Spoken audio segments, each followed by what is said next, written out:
Era dominasi China dalam manufaktur global telah berakhir. Jutaan pengangguran, termasuk wanita cantik, lulusan magister, dan doktor, beralih menjadi pedagang kaki lima, memenuhi jalanan dengan lapak.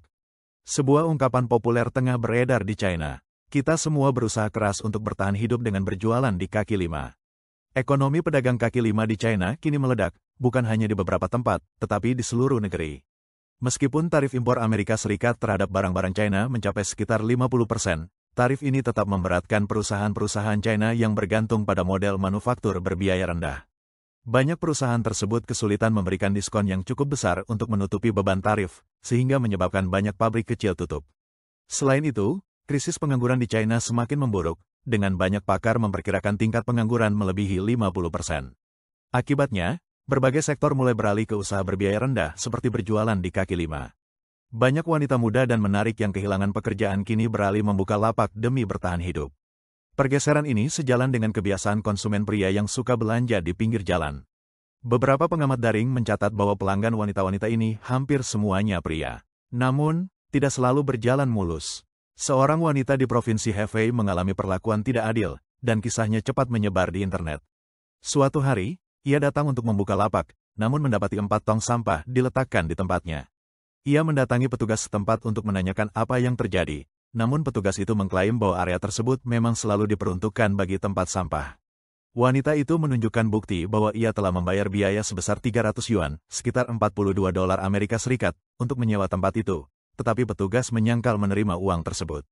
Lebih parah lagi, petugas membawa lebih dari selusin petugas penegak hukum untuk menghalangi lapaknya, sehingga tidak ada pelanggan yang bisa membeli, membuatnya merasa putus asa dan tidak berdaya. Banyak orang di internet memandang negatif pertumbuhan ekonomi kaki lima di China yang berkembang pesat. Beberapa mengeluhkan bahwa para pedagang mulai tak terkendali, mengambil alih kedua sisi jalan raya dua arah dan menyebabkan kemacetan parah, sangat mengganggu lalu lintas sehari-hari. Dengan maraknya pedagang kaki lima, kemacetan di kota-kota besar yang sudah padat menjadi semakin buruk. Pedagang sering menyasar pintu masuk stasiun kereta bawah tanah atau persimpangan yang sibuk, kadang bahkan menghalangi jalur kendaraan dan penyeberangan pejalan kaki, terutama saat jam sibuk. Di malam hari, teriakan memenuhi jalan dan asap membumbung di udara.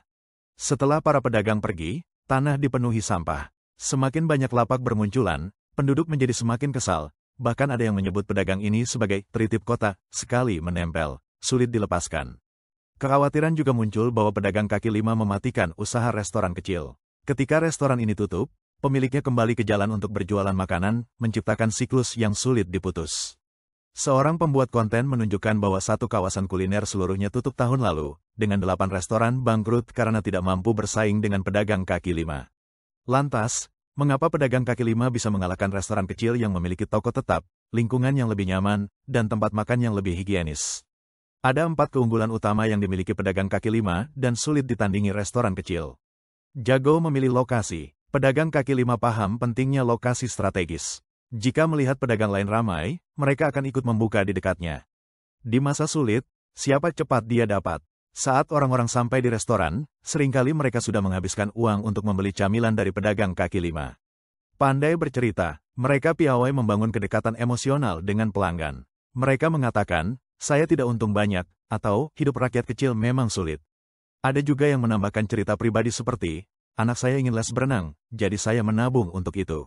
Beberapa bahkan adalah penghibur profesional, menguasai teknik menarik perhatian. Di era video pendek ini, orang dibanjiri konten setiap hari. Untuk menonjol, persaingan sangat ketat.